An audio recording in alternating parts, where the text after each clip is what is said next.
Welcome to the last interview of this series that I've done over the last 3 weeks. And thank you for those of you who coming on Saturday instead of Friday. And for those of you watching the recording, I put this series together because it was Stress Awareness Month. And I thought it would be really great to bring some experts on from around the country, Australia, Canada, um, to share about sleep, about performance anxiety, and about habits and routines and ways that we can get our desired results that we're looking for in our lives. So I'm so happy to have my son Hugh on here. And he just ran a really major marathon, not a normal marathon, but a trail marathon. So for those of you who know about those, it's longer, much longer than a regular marathon. And it's his first Yeah. one. So Hugh, Yeah. I'm so glad you're actually able to talk tonight and you're here. Yeah. No. And I'd love for you to introduce yourself because you are my son. I could say like I could talk for hours about you, but I'd love for you to share Yeah. about who you are, and then we'll Yep. dive into some of the things that you truly are an expert at here. Yeah.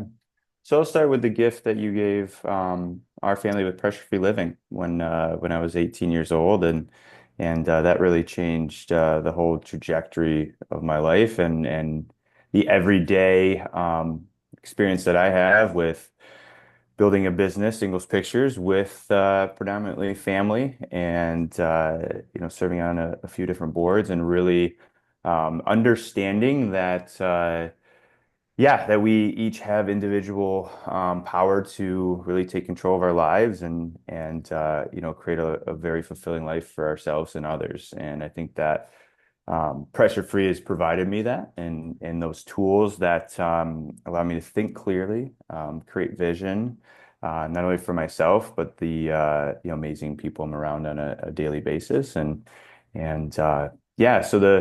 the day to day, the majority of the time is spent building Ingalls Pictures, a video production company that middle brother Ned and I started, and now William and yourself and Pete. My dad is involved as well, and so it's really been a beautiful life, beautiful childhood, but really things changed in 2010, and that's Yeah, I they think why did. we're sitting here tonight. Hmm. I'm thinking about that time and something that I didn't even know about you until you and I team coached a group of students once, and you shared about how you would be called on in class. I'd love for you to share that and then how that transformed. So do you remember how you'd like feel tightness here? Yeah, yeah. So in late middle school, early high school, when I would get called upon to read out loud, to the class, I would completely, I mean, essentially go under the line, um, stutter, couldn't really, my vision would get blurry, sweaty palms, you name it. As far as a stress response, that was essentially my everyday when the spotlight was put on. And so that, I think back because my wife Emma is a very individual sport person, and I realized in a lot of our conversations about my team sport mentality and then relating it to a lot of the insecurities I had when the spotlight was on myself. I think at the end of the day, that's what really changed. So to go to make that transformation when called upon in college to either give a talk or um, even just have the confidence to raise the hand when you know you may have an answer or even ask the question, Mm. that can lead to, discovery, learning, uh, and the building of confidence. That just totally changed, and it was just being able to interrupt that stress response. And not to say that even still today, even maybe right now, now that you remind me of that, now I'm thinking back to those terrible times. I mean, it was traumatic in ways, and Yeah, and now I think using some positive psychology and reframing those experiences, experience that set the foundation, yeah. um, and having it be something that now I understand more about who I am and the gifts and talents that I have. Hmm. So beautiful. Um, you're a creator. You kind of watched us when you were growing up create things out of nothing. We created a music school out of nothing. We uplifted the Battle Creek Symphony to a level that had never existed at before. You know, you kind of saw that you were around the dining room table while we were doing that work and seeing that.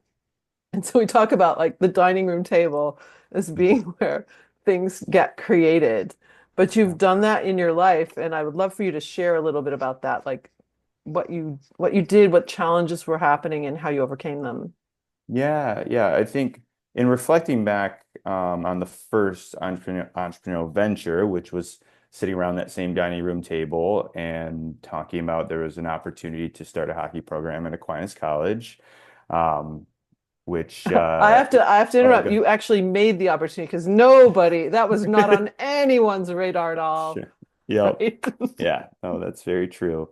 Um, Yeah, I mean, I think in reflecting back at those experiences and reflecting on the short time, in some aspects of been here on this, been alive, starting something is that ultimate sense of understanding who you are when you do create something from scratch. It's such a self-discovery process of understanding, yeah, how much risk you're willing to take as an individual, how much responsibility you're willing to take on, and how can you and who are the people that are going to make this dream or vision that you have a reality? Because at the end of the day, like as we all know, like it all comes down to people and it's who you surround yourself with. And yeah, so I would say the challenges too, and I think back to kind of the balance or harmony that I had when sharing a vision. I actually found, as far as coming back to people, in sharing the vision of Aquinas hockey, with whether it be faculty, staff, advancement, athletics, there seemed to be a kind of a good balance of folks that said, hell, there's no way, like Aquinas never had hockey since 1886 or whenever the college was started. So why would they do this now?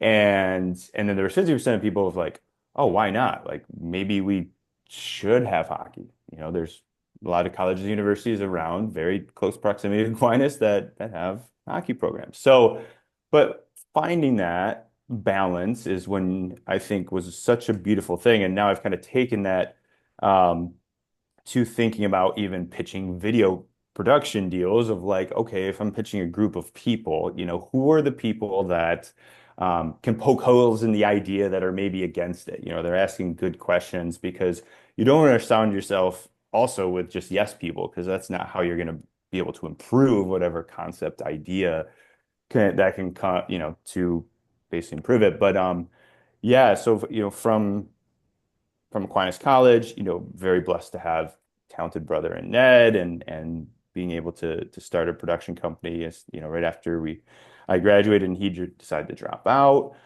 We saw this as a big risk and a big bet we were making on ourselves that this is the best use of our time and efforts, regardless if we had degrees or didn't have degrees, that kind of formation period where you're kind of directed in a certain way of like, okay, I got to go find a good job. And that pressure you feel, we look back and like, okay, this was our shot, and we could always go and find a good job. And thankfully we started in a community like Grand Rapids, Michigan that was very opening and welcoming and saw a need for storytelling in their organization and we were able to make that happen now 10 years later and now in some nonprofit kind of work board service also and starting some of the Aquinas alumni or hockey alumni work, also seeing that opportunity now that the program's in the maturity stage of being 13 years in.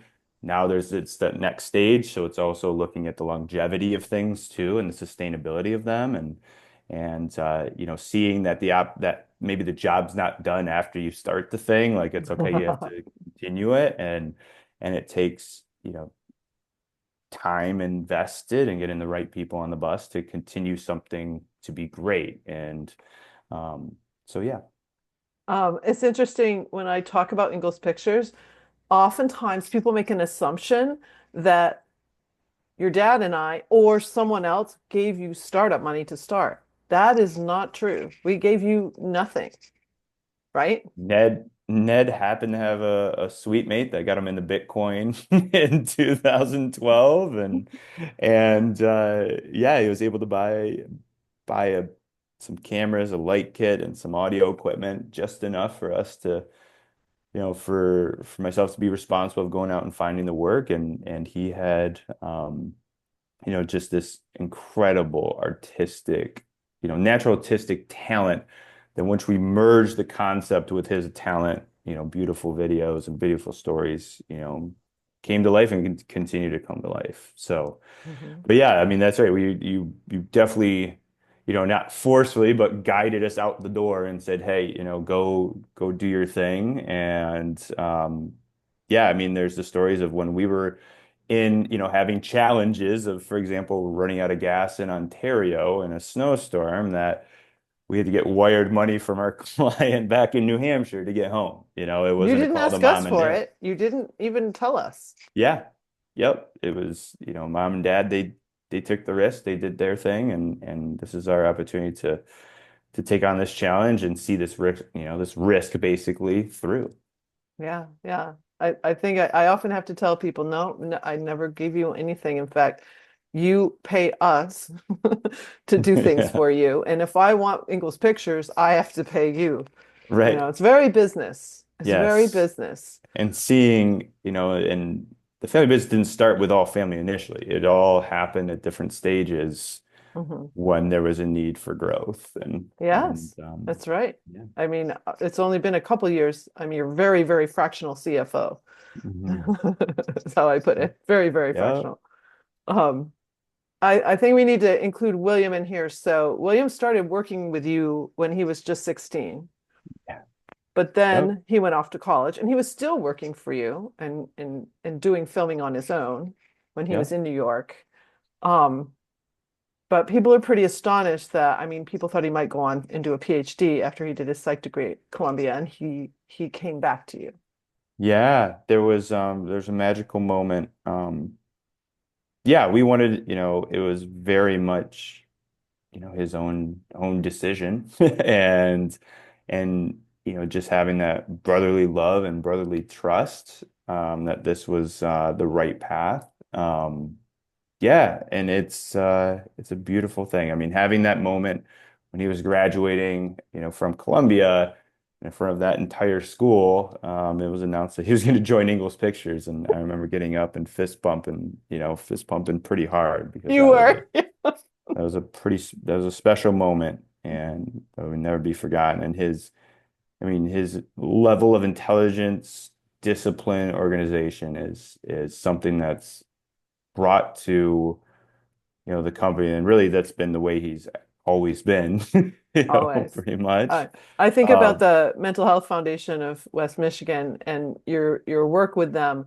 He hadn't even turned 17 when he wrote the first screenplay yeah, for that yep. first documentary, that 20-minute movie, right?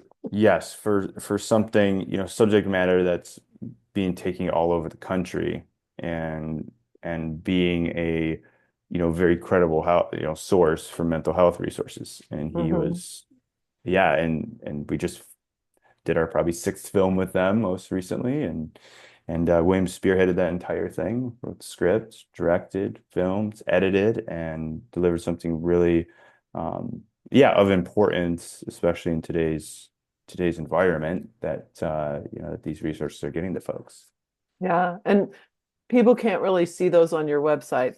Those are commissioned works that are used by the nonprofit, which Yeah, I think is kind of interesting too. You do so much work that people never see, yeah, yeah. It's kind of interesting too.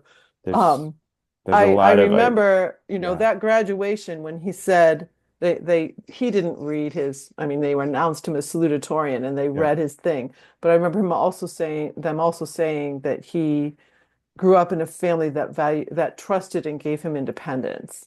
And I think a lot of times today there's a lot of helicoptering mhm. of parents and you said, we didn't push you out the door. Like Mhm.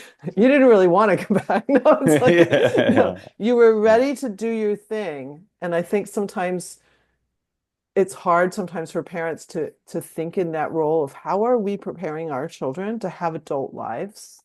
something that I coach often Yep. is think about that. Like, how are you preparing your Yeah. children to have adult lives, to be mature? Yeah. I see a lot of people who struggle with maturity Hmm. and decision making, and it really boils down to the stress response. But Yeah. that was something that was very intentional on the part of us in our family. And Yeah. my family was the same way with us. So very much, here you go. Here's your adult Yeah. life. Yeah. Yeah. And I think the way you parented the three of us, yeah, I mean, treating us like adults, treating us, putting it, kind of encouraging us to, for example, have jobs as soon as we had, access to a car, go out and find a job. And I think those very formidable experiences of Ned working at Chiller's Ice Cream and myself at the hardware store, maybe see less and less today, of those high school jobs that you know, really help you oftentimes negotiate or interact with adults or people of all ages. Mhm. Because Yeah. up into that moment, maybe you've just been with your classmates that are all the same age. And so the earlier you can get in that environment, get around people of different ages and backgrounds, I mean that's it all. And yeah, I mean it takes a We also village. had you pay for your own things. Yeah. So, I mean, I remember William, he starts making money filming, he's making good money, and we never paid for his contacts or his dental appointments or his like Yeah. his Yep. clothes. He bought his haircuts, everything was now on his own. Hmm. And that's I talk to other people that's like they can't believe it. Like at 16 years old, he's just like paying for everything. And I'm like, he didn't want us to. Like Yeah. he's now taking responsibility for his life and had his IRA at 16. It's like but that that also brings me to think about you in particular. I see this so much with you. You've built routines, and that's kind of been a theme through this series a bit. It's like, what routines? I love you for you to share because you have like morning and evening routines, and I think that would be helpful for people. Yeah, and taking the context of because I'm surrounded by most of my friends have young children right now. So a lot of those habits and routines are really hard to put in, when you have three under five, for example. And so um, at this stage in my life, being married, these are some of the routines that really, yeah, I guess help position me from a mind, body, spirit perspective to start the day. And I text you and I send a little nice message to my wife in the morning, after I get up and get usually to into a cold shower. That's the first thing I'll do in the morning, and that wakes up the mind and the body and the spirit. It's a quick win and start the day. And that was a kind of an evolution where I would end with like a couple seconds of a cold shower. Now it's like a morning cup of coffee in a way. Um, and centering with some meditation. I think in a actually I've been labeling it stillness over meditation. And just there's a quote that's at the top of my vision board that it's from Blaine Pascal. All of man's problems stem from the inability to sit in a dark room alone. And so starting the morning with some stillness, even if it's just 5 minutes of a dark room alone, um, can just do wonders. And it kind of breaks up because we're either thinking or doing at all points of the day. And especially if we're going to fill time with, browsing on our phone or texting when we may have a minute of potential, boredom or in between time of some sort of activities, whether it be at work or home or at play. And finding that 5 minutes of stillness is that interruption to just kind of stop thinking. And it usually sometimes I can go to 5 minutes. I try to get up to 10 to 20, but usually it's just like for time constraints, just 5 minutes of sitting still. Sometimes I can't get quite into that state. I know when I'm in that state because I can feel a little tickle in my toes that I've kind of settled in, like I've broken that high level thinking process and I've gotten into my body and I'm still. And so that moment carries the rest of the day in a way where if there's emails that pop up, things that happen, I could go back to that, not like purely in that state, but I could just kind of remember that state.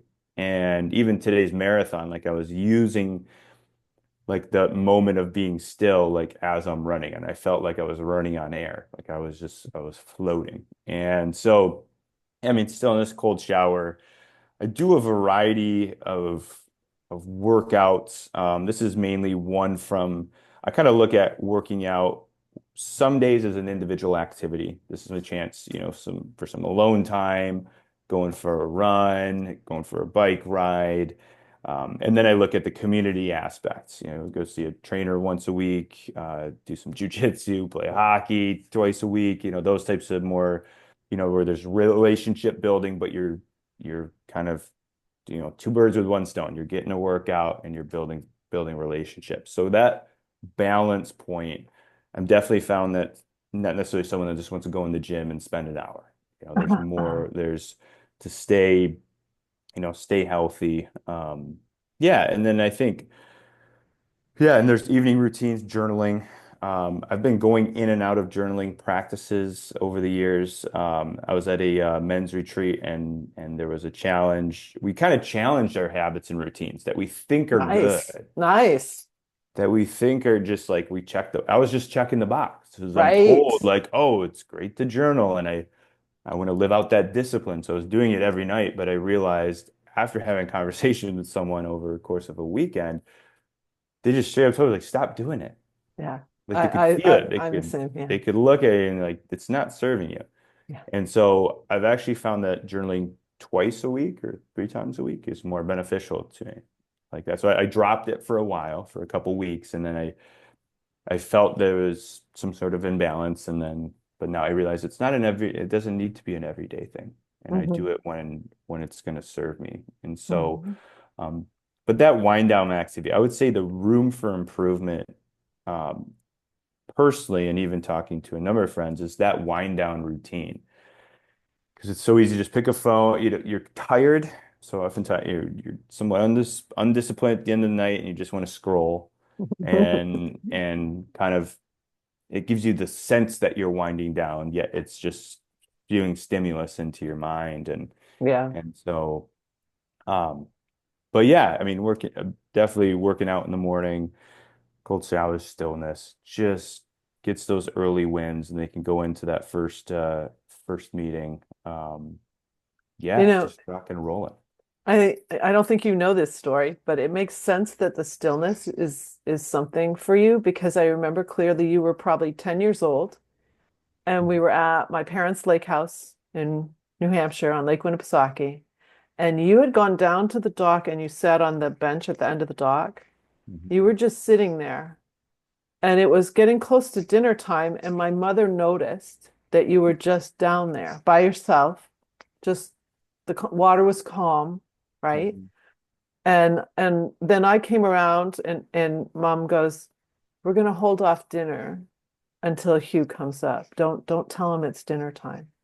Mhm. She protected your stillness time. Mhm. And she Mhm. thought it was absolutely wonderful that this 10-year-old boy was taking time to just be still, right? Mhm. Not many 10-year-old boys do that. But my mother, she was a social worker and a teacher, like she noticed that. And Mhm. so we just held off dinner for like 40 minutes. Yeah. And didn't call you. So you don't Yeah, even know I didn't that. know that. Yeah. No, It thank you was for really sharing pretty that. cool. So it's interesting that stillness matters to you, Yeah. you know? I think it's something very intuitive for you. And Hmm. that's the thing. I love how you're talking about shaking up the routines because I'm a firm believer that sometimes we can just be doing routines like a rote thing and they aren't really serving us. And so, and also, I mean, we look at someone like McCarthy, quarterback for Michigan, had all these routines before the game. What I've noticed with clients is if they have a routine, but something interrupts it or distracts it, it can really throw them off. Hmm. And so I'll be like, let's build flexibility in this. So if you don't have time, you can still get your shoes tied in time to get out there and Yeah. run or whatever. Like, Yeah. if the Yep. bus is late, if this, they won't let you on the field or whatever the thing is, Yeah. right? If you don't Yep. have that flexibility because you've built such a routine and you're so stuck in it, does that make sense here? Yeah. Yeah, absolutely. And I mean, I have I call it taking my vitamins. So I actually have 10 it's obsessive in a way, but it's 10 categories. But I've learned exactly you just shared. I learned to be flexible in all of them, really. And so, like for example, I did 1 through 5 today. I didn't get through 5 through 10, because it includes a work checklist that if I were to hit at least probably half of them, it's going to be a good day. Business is going to move forward, continue to grow. So there's this baseline that if I hit, maybe if I don't hit any of them, but I probably hit a component of each one of them that would still be fine. And it's yeah, yeah, I mean that's incredibly I know that's a self-discovery for myself is yeah, like if I miss something, it's okay. Oh It's yeah. okay. hmm In fact, I have a client who texted me the other day, but I worked with her 2 years ago. My clients can still text me. It's crazy for Yeah. help. It was nighttime, like it was like 10 o'clock at night, and I'm texting her back to help her. Mhm. Yeah. But she texted me one night, and it was, um, I didn't get enough done. She's a business owner. Didn't get enough done, and I'm feeling guilty, right? Because I want to spend time with my daughter right now, right? And so I have a phrase. It's tomorrow is a new day. Yeah. Yeah. Tomorrow is a new day. We can be in such a hurry, and we can Mhm. also, the people I usually work with are very responsible people. So you can feel so responsible for what you're trying to create that then you lay all this guilt on yourself. Yeah. And that's unhelpful. That will trigger the stress response. Yep. So helping prevent the release of stress hormones because of feeling that, you Yep. know? And that goes to the idea of how, really how does in some ways a human being move forward in their life? It's yes, it's doing. There's always a component of doing and taking action, but it's usually the moments in between these actions that ideas come to be, creativity happens, the be able to thinking about these individual routines and maybe I need to switch something up. Like that all happens in between the doing. Yeah, It doesn't that's happen true. during the doing. And so um understanding that, hey, if I need to go in the example you just shared, go spend my time with my daughter, maybe I come away from that more inspired and then, leads Yeah. to an amazing day the next day.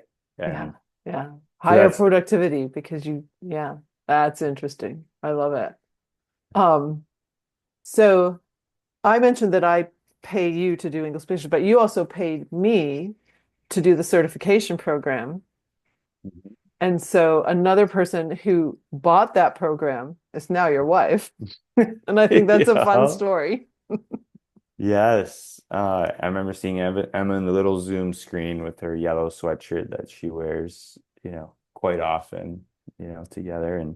And yeah, so I mean, you challenged me to join this and I joined, made the investment. Yeah, it was really transformative. Obviously, I think many, many things, including a life partner, came out of that week, or that whole cohort, along with specifically the weekend we were up in Pentwater. And yeah, I mean, it really happened when we were sharing, you challenged me to come in and share that 10-year vision of where you are today and paint a picture of who that person is and put that person in a room.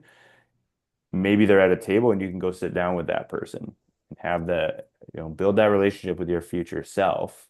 Um, there was a couple influences that helped bring that together, like well, Matthew McConaughey has a great speech about it too. Like, who's the hero? It's like its future self, and then there's yeah, I mean, there's so many different components when you look into business entrepreneurship, creating clear vision, and all these things, and Yeah. I kind of merge all those together to bring up like, okay, get in the room with that person, like pick a room and well, yeah, and sharing that some reason that I don't know what the inspiration, I probably thought about it would really connect, but I was like, I'm in a Swiss ski lodge and I got a really awesome ski suit on and 40 years old. And, wife, kids are up on the hill or up on the mountain, enjoying myself. And I'm just sitting there, just looking out and just enjoying. Like there is a sense of calm, peace, accomplishment, that comes with, comes with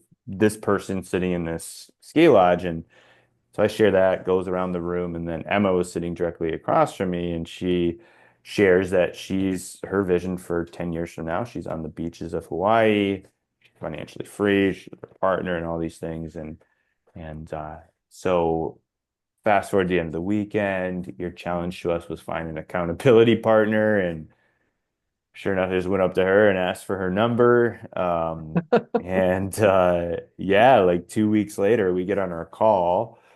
And she shares with me that she's coaching this U16 ski team in Switzerland in August, this was June of 2022. And so we yeah, kind of remind her, it's like, remember when I shared that vision of where I wanted to be? And so yeah, it was pretty crazy. We ended up spending a week in Switzerland together in September of 2022. And then we would get back, and a couple weeks later, William, who's an incredible marathoner, he's doing all these marathons all around the world. He shares, he was in this kind of just sharing in the family group chat, hey, I'm going these places, anyone can come. And I remember he shared literally 2 weeks later that he's going to Honolulu for the Honolulu Marathon. And so I texted Emma. I was like, hey, I do 100% remember what your dream was. Like, let's go to Hawaii. So in December of 2022, yeah, we went to Hawaii together. And it was interesting, like, because there's the quote that you and I talk about, Mom, of how do you accomplish your 10-year plan in 6 months? And I feel like asking yourself that question in a way it manifested, even if it didn't have a clear goal of that, it just kind of manifested in like, okay, I met my life partner, and we in 6 months we went on our trips The two that trips we that we had you envisioned 10 years from now. We did them, yeah, within 6 months of knowing each other. And yeah, and then she moved to Grand Rapids, and yeah, yeah, it's a beautiful thing. It's it's a beautiful thing. It's so, amazing. I am not a matchmaker, by the way. People have asked me now, like, if we got enough yep, single people in pressure free, then we could definitely do a singles retreat. And then we would, there you go. but it is pretty funny and I love Yeah. it. And it's the visioning thing, I think that's the theme of what we just talked about here. Um, I had a vision of creating a music school. Dad got on board of it, and he worked an entire year at no pay creating that music school. So you saw all that. Like Mhm. it wasn't necessarily about the money. It was like creating something for community. Yeah. And you grew up watching us do that kind of thing. William asked me, like, what was your motivation? Obviously, it wasn't money. It's like, Yeah. what are you guys? Uh, People thought we were independently wealthy, which is why we did so much. But it was just well, hilarious. I mean, it was yeah. like, and I realized that community, just like for you, community is a really important thing, which is why you've been on these boards in your 20s. It's like leading these boards in your 20s. And it's Mhm. because community is important. Yeah. And you care so much about Grand Rapids, and you're sitting there now. What floor are you on? We're on the ninth floor You're on the here. ninth floor, Yeah. and so that's a really cool thing too. That's about vision. You look Yeah. out your windows and you see the city, you Yeah. know, Yeah. and And that so was, well, at Aquinas College, there was a vision. I think there was a gravitation for those not from Grand Rapids that, oh, this East Grand Rapids and the East Side City is pretty nice. And the dream was when Ned and I lived on the west side of Grand Rapids when we started the business, and the dream was like, okay, I have to earn my way back to the east side, and so I'm in the middle now. And of course, Emma's fallen in love with the east side of of our city here, and so that was the dream. So I got to work literally work from the west side to the east side. So we're and I want to add on one thing there too. Like the one apartment you had was really sketchy. Like, I mean, I did the same thing. I've lived in some pretty sketchy places, like saving the money in order to do the next thing, like making the sacrifice. I think today a lot of Yeah. people just aren't willing to sometimes make the sacrifices for the dream. Do you know what I mean? Mhm. Yeah. Yeah. And I mean, thinking back to first year in business and yeah, I mean making a living, making $16,000 a year and being totally happy. And You because we rode your were bike and you took the bus and you walked. didn't have a car, yep. Didn't have a I was car. using Ned's expired Grand Valley ID to get up to Meyer to get groceries.